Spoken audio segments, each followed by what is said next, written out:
Dr. Naviyadin mana kiraarraa ba'anii gara mana birootti yeroo jijjiirratan viidiyoo riikaardii cabsite kan nuuf waraabanii jechuudha. Mee viidiyoo kana keessatti waan na gammachiise hedduu jira. Viidiyoo kana haga dhumaa dhaggeeffadhaa. Waan na bu'uun seefinsiniif fidee let's go haga dhumaa caqasaa. Mucacaba mukodaan kun? Mucacaba. Isa yaaddanii. Abshir yaaddeenistii. Ayyuun baay'ee yaaddofteetti. Egaa magaalaa Finfinnee keessatti mana jijjiiruun amma akka nama rakkisu amma akka nama yaaddeessu baay'een keessan beektu meeshaa yaabsisuu buusuu akkasumas immoo meeshaan baay'een cabuu danda'a. Kanas anis ilaalee yaaddeen jedhetanii warra Park Addis Movers magaalaa Finfinnee jiranitti bilbilee isaanis homaa tokko yaaddeeni abshir nutu meeshaa kan kee hundumaa seeraan siif qabee bakka itti jijjiirrattu siif galchee seeraan siif qixeessee siif kennan jedhanii. Anis tolen jedhee ganama bariisa akka lama walakkaatti dhufanii akkuma argitanii meeshaa saaloonii keessa jiru waan barbaachisu hundumaa akka inni xiroonneef illee carqiitti godhanii akkasumas immoo paakii qabu ofii isaaniitiin tiimii qabu tiimiin yaabsisu jira tiimiin gadi buusu jira tiimiin paak godhu jira haaluma kanaan akkuma argitanii amma tiiviin cabuu danda'a tiivii illee bifa kanaatiin ofii isaanii fidanii dhufanii ofii isaanii paak godhanii akka inni cabnetti akka inni waan tokko hin taane jechuudha. Kana qofa miti shamarran immoo erganii shamarran immoo qodaa mana keessaa yookiin meeshaa mana keessaa beeku waan ta'eef akka inni hin cabnetti ofii isaanii mijeessanii isaantu haala kanaan paak godha jechuudha.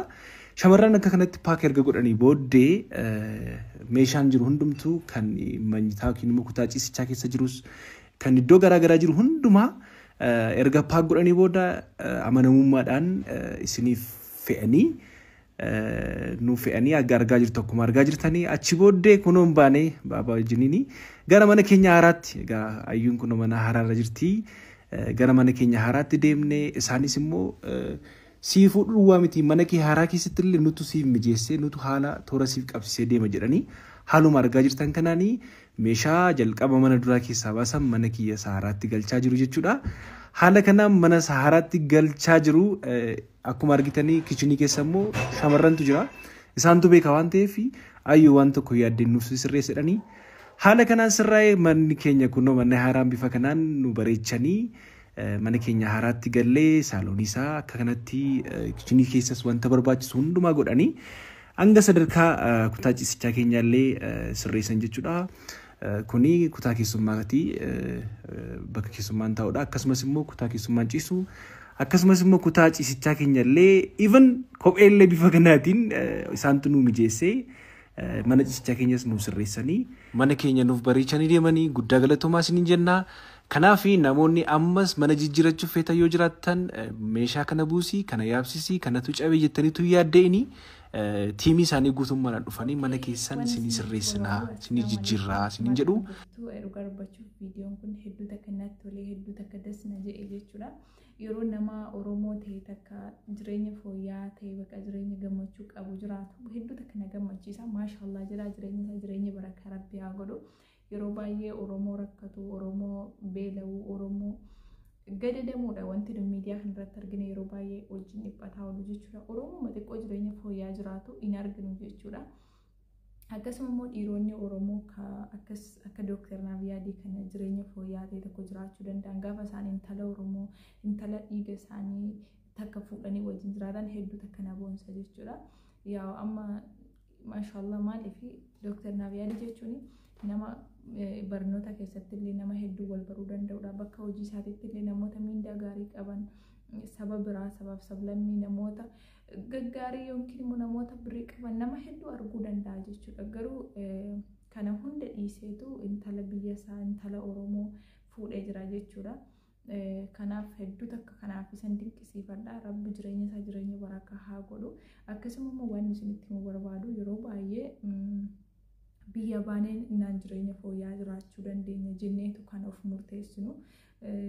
Kun waan gaarii natti hin fakkaatu. Yaada dogoggoraalee dheetiin hubachaa jira. Maaliif amma hedduun keenya biyya namaa kanan waggaa 7, 8, waggaa 12, 15 taa'uu jira jechuudha.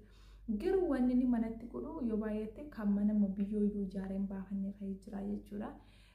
Baqa namni biyya namaa jiraatee galee immoo biyya keessatti illee akka durii sanatti waan hunda hojjetee jiraachuu hin danda'u. Hedduu takka aamilee suunas hin qabu. Yaa kanaaf ilmi namaa yaaduma uf gararratti yaadee dhiphata malee haga rabbi sii katabe takkarra hin dabartu jechuudha. Kanaafuu warroonni umurii keenya biyya namaatti fixaa jirru ofitti taphachaa jirru biyya gallee waan rabbi haganaan jiraattaa jireenyi mana keetis hagana jireenyi uffanni kees hagana bakka kanarraa hireen kee ammana jedhee rabbi waan nuu katabe takka irra hin darbu gadillee hin ta'u jechuudha. Nuti garuu yaaduma of gararraatti yaadneetu umurii keenya fixannee biyya namaati ijoollummaa keenya fixannee akkas inni galla jechuudha.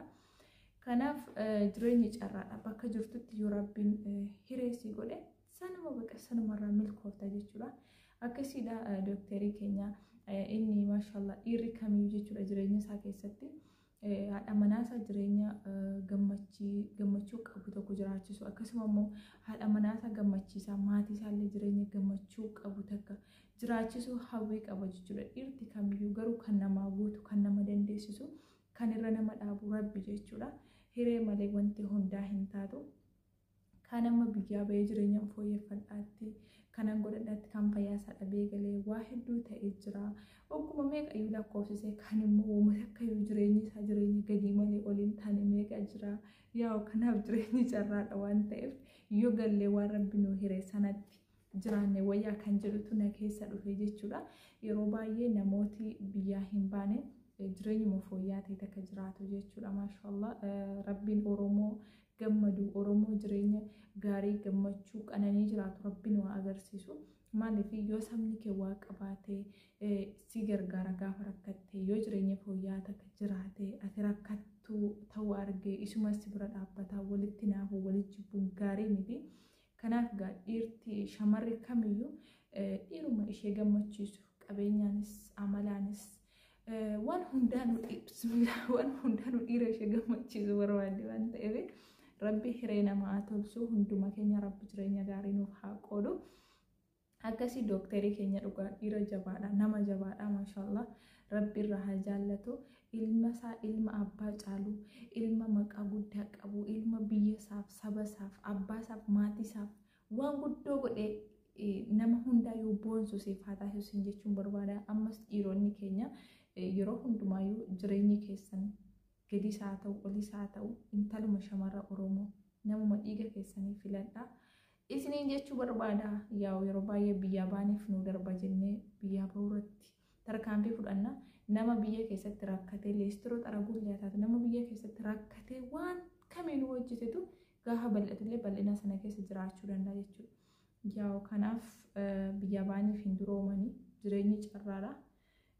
Hedduun keenya hiree keenya yookiin immoo umurii keenya itti silaa bultii keessa jiraachuu qabnutti qoosaa jira jechuudha. Kanan godhaa sanan godhaa kanan godhaa sanan godhaa osoo yaarsine jechuutu na keessa dhufaa jira. Maaliif wanti hundaa hireedha bakka jirtutti yoo carraatte sanumas sii darba. Kanumas ni jechuu barbaada dooktara keenya haadha manaa dooktara keenya hundi viidiyoo kana daawwattanu maashaallah irraa jedhaani Oromoo rabbiin olaa qabu rabbi jireenya gammachuu haa jiraachisu. Wallaahi hedduu takka natti tole jechuudha. Waanuma namni biyya namaa taa'ee godhachuuf jiraachuuf hawwu hunda mana isaanii yookiin jireenya isaanii keessatti argee jira jechuudha. Yaa namni waan gaarii takka gaafa arge namaa gammadaa ani miira akkasiin qaba. Sanumaaf hin gammaduuf barbaade. Horaa bulaa isiniin jedha. Warroonni immoo akkasuma jireenyuma ifaa yookiin immoo jireenyuma fooyyaa ta'e takka jiraachuuf taabdanii dhiphattanii hojjettanii rabbi hundumaa keenyaan waa dabarsu isiniin jedha. Yoo rabbi irraa taate malee homtuun taatu taabaniif miti dhiphataniif miti hireedha. Biyya keessas jiraattu dhugaa dubbachuuf warra biyya namaa jiru caalu warra biyya keessaatu irriba nagaaraa ta'ee bulaa jechuudha. Maaliif namni biyyaa bahe kun bakka yaadi isaa facaadha. Yaani waan inni beektanii warroonni keessa jiraatanii wallaahi irribi nagaan hin jirtu jechuudha biyya baaniinaan. Maaliif namni waan irra hojjetee harkaa qabutti amana jechuudha rabbi gaditti. Wanni irra hojjetanii harkaa qaban kun yoo harkaa dhumte jireenyi koo maal taati? Jireenya biyyaatti baanaan waa hedduutu nama jeeqa jechuudha. Haala jireenya sanatti hin wallaaltaa.